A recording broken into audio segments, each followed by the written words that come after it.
Now that we know how to figure out what is in an object, what the members are, the next thing to know is how to access them. Knowing that a method exists isn't useful if we don't know how to tell the object to run the method. Knowing that a method can take a parameter isn't useful if we don't know how to specify the parameter for a method.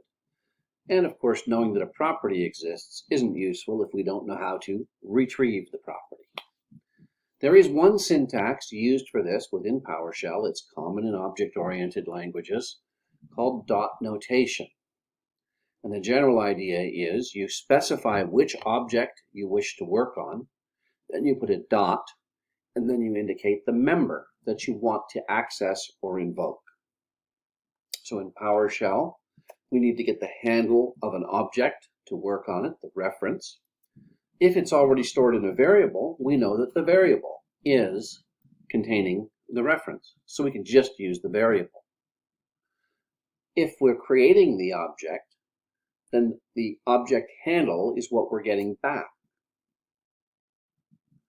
In order to use the output of a command to get its handle, we use the parentheses, the same mechanism that we use to actually put the object on the command line. Because when we put it on the command line, we're actually doing it by putting the object handles on the command line. So if I wanted to reach into the host object that comes from getHost, we know that running getHost gives us a list of properties. We know that if we looked at it, the getHost commandlet is actually producing an object of type internal host. And if I wanted to be able to reach into this and pull out some specific property or run some particular method, what I need to do is use the command to produce the object, put the parentheses around it to get the handle of the object coming out, the reference for the object coming out. Then I can put my dot, and then I can put the name of whatever member I want. So for example, if I wanted the name property, I could specify name. This will run the getHost command, produce an output object, take the handle of the output object, reach inside, pull out the name property, which happens to be a string, and the string will go on the command line. Since we haven't told PowerShell what to do with it, that string object will fall off the end, PowerShell will catch it, and use the default display method for a string, namely print it out. And now we see that console host property. Note that not all properties that printed as text in the default output for the commandlet actually contain text. For example, in our original output, the version property had a long text string of numbers with dots between them. It wouldn't be very hard to imagine that this was just a text string stored in the property. But we know from our get member that the version property actually returns a data type of version. So to see what is actually stored in this version property, we can run getHost, use parentheses to get the handle, reach inside with a dot, and extract out the version property. This will give us back the object stored in the version property, which is an object of type version, which is clearly a short name. It doesn't have a name like system.this.that.whatever down to version. This is the short name. So if we run this, we get back an interesting result. The default display when running getHost shows version as a dotted string of numbers. But when we extract just that object, the version object, we find that those are actually 4 separate properties which appear to be numbers. If we wanted to know what that version object actually looks like, what's in it, what is it composed of, we could take the object and instead of printing it on the screen, we could pipe that to get member to see what it's built from.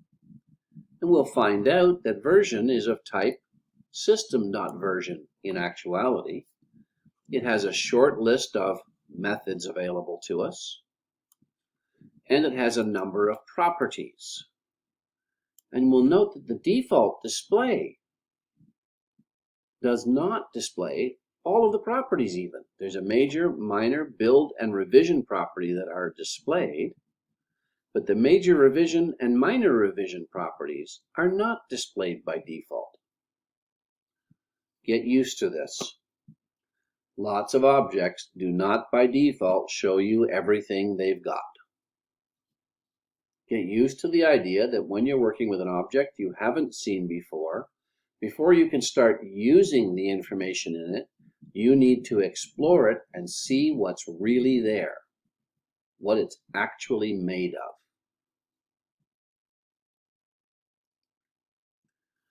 We've been retrieving properties. That's fairly straightforward and easy. To invoke a method, we use the same basic syntax. We run a command to get an object. We do something that makes an object. We put parentheses around it to get the handle. We reach inside with a dot, and now we can specify the name of the member we want. We've been doing properties. Let's try doing a method. As a matter of fact, let's try doing the getType method, the one that's commonly found in objects. We find it in pretty much all objects we deal with. Now, when we specify a property, we just put its name. If we're specifying a method, we need to let PowerShell know we're looking for a method, and the way we do that is we put parentheses after the method name. If the method requires us to supply a parameter, we would put our parameter object inside the parentheses after the method name. Our getType method does not require any parameters, so our parentheses should be empty. If we run this method, if we tell the object to run this method, execute the code, we're going to get back a type object, which hopefully we're already figuring out is a short name. That's not the full name of that object type. We would have to examine the object that comes back from getType to see what it is, what it's actually made of, and what's in it. But we can go ahead and look at the default information about it by simply running the method. The type object that came back obviously has a number of different properties in it. 4 of them are displayed. Hopefully by now we've begun to realize that doesn't mean there's only 4 properties in there. We can see that there's that internal host name. We can see there's a base type, System Management Automation Host PS host, that's used to help build our internal host type. We can see that there's a couple of other properties that we don't know the purpose of.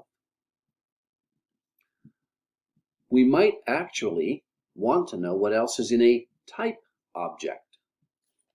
So we can take our command that produces a type object and send that through a pipe to getMember to see what a type object looks like. What else is in there that we could get that might be interesting? And we'll see that type objects are actually quite complex. There's lots of things in there.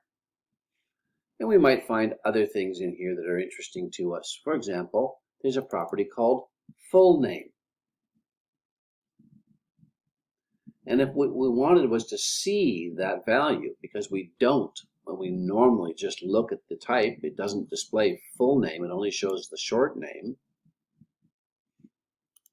If we wanted to see the full name, we would run our command, getHost, use our parentheses to get the handle, reach inside the output object with a dot, run the method getType. What comes back from that is an object handle. We can reach inside that with another dot. And now we're pulling out something from the type object that's coming back from the getType method. And we're going to ask for the full name property only. And let's see what that displays as. And now we find there's that type name that we're used to seeing from getMember.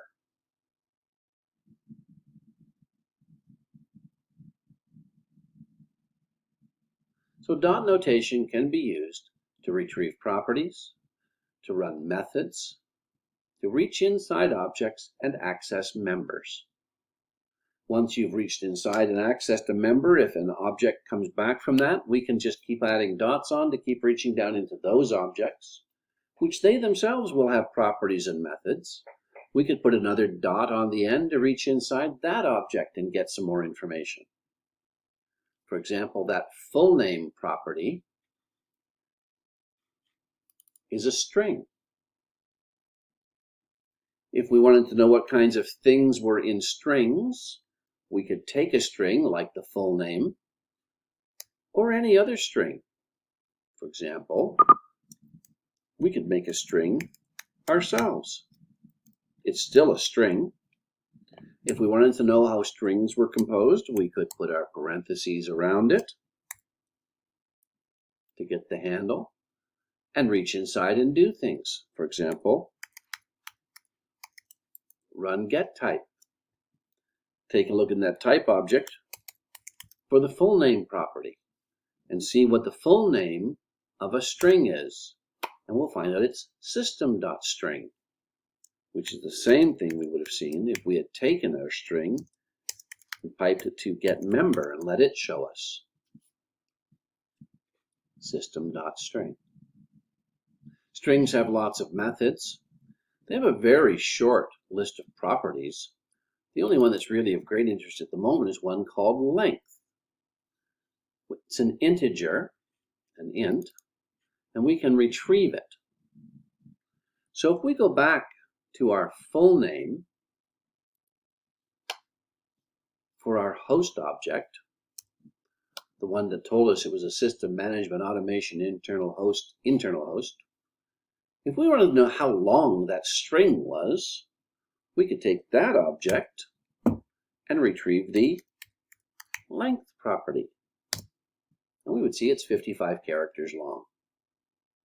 So dot notation is extremely powerful. It lets us reach inside objects, invoke methods, retrieve properties, reach into those, get more information, and so on.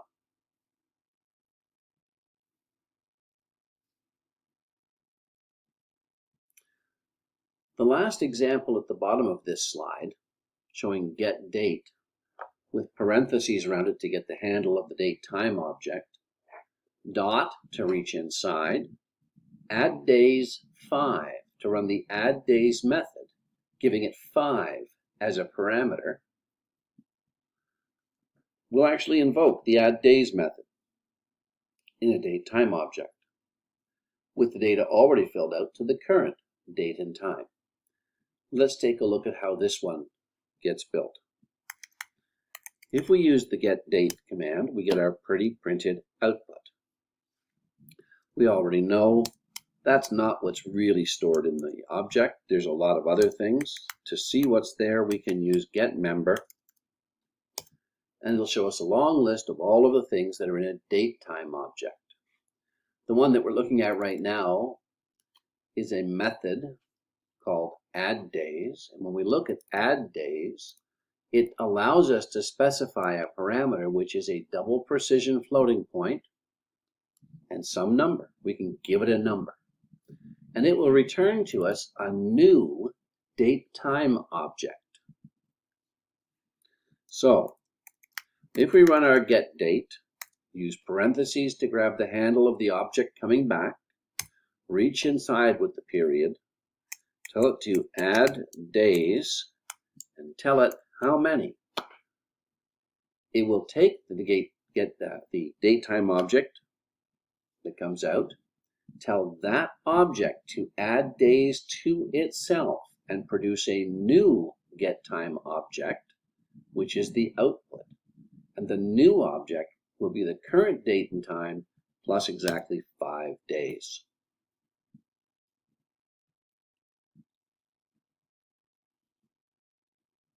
When we invoke a method on an object, we do not normally ever get back the object itself.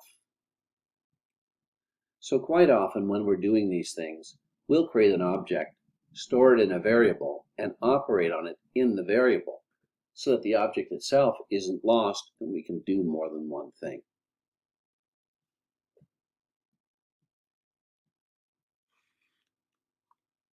The next slide has a number of examples of doing exercises or practice with dot notation to see what kinds of things you can do. Try all of these exercises before you move on to the rest of this lesson.